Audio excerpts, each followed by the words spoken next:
नमस्कार, मैं अर्चना त्रिपाठी शुक्ला हिंदी नोट्स के यूट्यूब चैनल पर आपका स्वागत करते हैं। अभी सुप्रीम कोर्ट का एक नया ऑर्डर आया हुआ है चेक बाउंस मामले में। तो चेक बाउंस मामले में जो नया आदेश आया है सुप्रीम कोर्ट का, वो क्या कहता है? चेक बाउंस जो केस है उसको क्रिमिनल केस की तरह इंट्रोड्यूस किया गया है, जबकि पहले क्या होता था कि पहले ये सिविल रेमेडी की तरह यूज होता था। इसको क्रिमिनल केस की तरह इंट्रोड्यूस इसलिए किया गया है ताकि जो बिजनेस ट्रांजैक्शन है वह स्मूथली चल सके। यह करीब 1988 के बाद में इसको क्रिमिनल केस माना गया है, यानी कि क्रिमिनल ऑफेंस के अंतर्गत इसको लाया गया है। इससे पहले जो है ये सिविल ऑफेंस के अंतर्गत आता था और इसके लिए इसमें सिविल रेमेडी जो है वह अवेलेबल होती थी, जो कि अब क्रिमिनल ऑफेंस के अंतर्गत आता है। सिविल रेमेडी यानी कि हम कह सकते हैं कि कंपनसेशन, यानी इसमें कंपनसेशन पर ज़्यादा ध्यान दिया गया था। पहले जेल नहीं दिया जाता था, परंतु अब क्योंकि ये क्रिमिनल ऑफेंस में आ गया है तो पेनाल्टी और जेल दोनों होती है।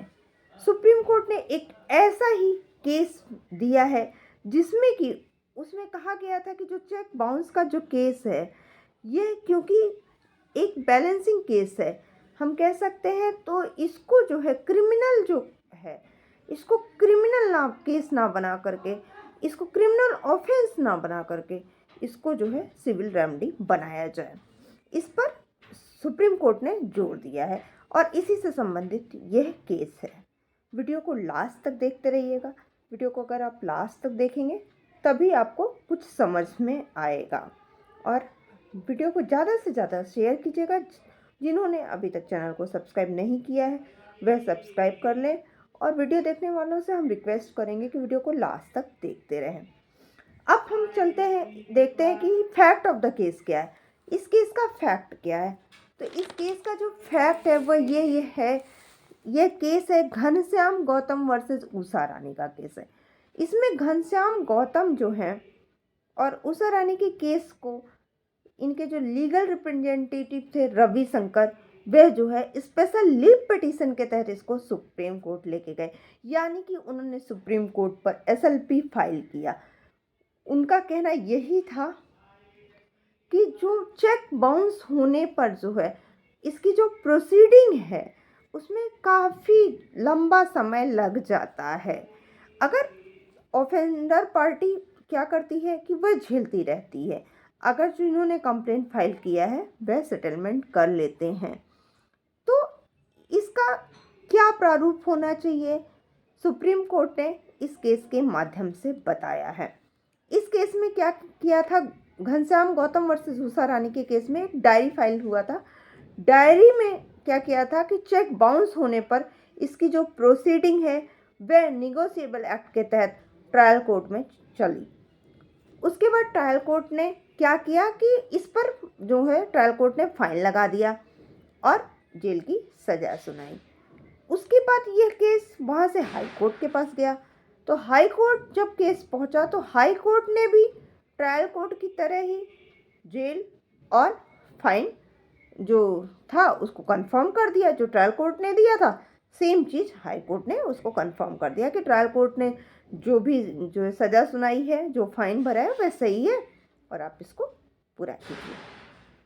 अब यहाँ से 2018 में जो केस है वह सुप्रीम कोर्ट में फाइल हुआ, यानी सुप्रीम कोर्ट केस पहुँच गया 2018 में। अब सुप्रीम कोर्ट केस पहुँचता है, उसके बीच में क्या होता है, पार्टी जो है वह कंप्रोमाइज़ कर लेती। क्यों? क्योंकि सुप्रीम कोर्ट केस पहुँच गया तो पार्टी में डर ऑटोमेटिकली बैठ गया, तो वहाँ पर कंप्रोमाइज़ फाइल हुआ। उसके बाद में पार्टी ने कंप्रोमाइज़ डील पर साइन भी कर लिया, कंप्रोमाइज़ जो डील है उसको फाइल कर देती है।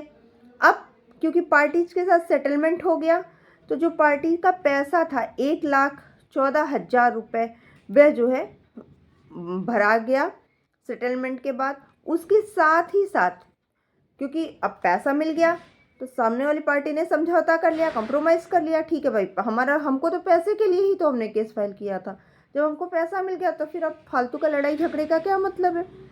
तो उन्होंने सेटलमेंट कर लिया, समझौता कर लिया। उसके बाद में भाई ठीक है, आपको तो आपका पैसा मिल गया, वो तो समझौता हो गया, पर ट्रायल कोर्ट ने जो फाइन लगाया था उसका क्या होगा?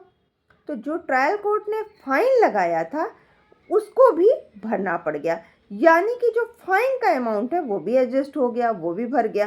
तो जो पूरा जो अमाउंट है वह पार्टी के बैंक अकाउंट में ट्रांसफ़र कर दिया गया। जब पूरा अमाउंट पार्टी को मिल गया तो उन्होंने कहा भाई ठीक है, अब सेटलमेंट डीड पे हम साइन कर देते हैं। उन्होंने कंप्रोमाइज डीड पे, सेटलमेंट डीड पे साइन कर दिया। अब क्योंकि इधर तो साइन हो गया, और फैक्ट क्या होता है? फैक्ट यही है कि भाई जब साइन हो जाता है तो रियल में आपको पैसा मिल गया, कंप्रोमाइज़ हो गया, तो पार्टी फिर कोर्ट में नहीं जाती है, क्योंकि उसको लगता है अब कोर्ट में चक्कर लगाने का क्या मतलब है, हम तो पैसे के लिए लड़ रहे थे केस, पैसा हमारा मिल गया, बात ख़त्म, अब हम कोर्ट में क्यों जाएं? कोर्ट को केस डिसमिस करना होगा तो कर देगा। ये करके पार्टी जो है, जिन्होंने केस फाइल किया था, वो अब कोर्ट में जाना उन्होंने बंद कर दिया। अब कोर्ट में जाना तो बंद कर दिया, लेकिन कोर्ट में तो ये केस पेंडिंग चल ही रहा है ना। अब वहाँ पर क्या हो गया कि कोर्ट ने नोटिस भेजी पार्टी को, कोर्ट ने नोटिस भेजी कि भाई अगर आप नहीं आते हैं तो हम आपका केस जो है वह खारिज कर देंगे। फिर भी पार्टी नहीं गई, क्यों? क्योंकि पार्टी को तो पैसे चाहिए था, पैसा मिल गया था, अब वो क्यों जाए? फिर भी नहीं गई। और इन रियल ऐसा होता भी है कि पार्टीज फिर अगर उन्हें अमाउंट मिल गया तो फिर वह कोर्ट में नहीं जाती हैं, क्योंकि अब उन्हें कोई फ़र्क नहीं पड़ता है कि उनका कोर्ट डिसमिस, कोर्ट जो है में जाने से कोई मतलब नहीं है, समय की बर्बादी होगी, जो मिलना था वो मिल ही गया। उसके बाद में क्योंकि अब पैसा मिल गया, सेटलमेंट हो गया, अब पार्टी नहीं आ रही है, लेकिन जो अपोनेंट पार्टी है उसको तो जाना पड़ेगा। वो बेचारी चक्कर काट रही है, वो सफ़र कर रहे हैं।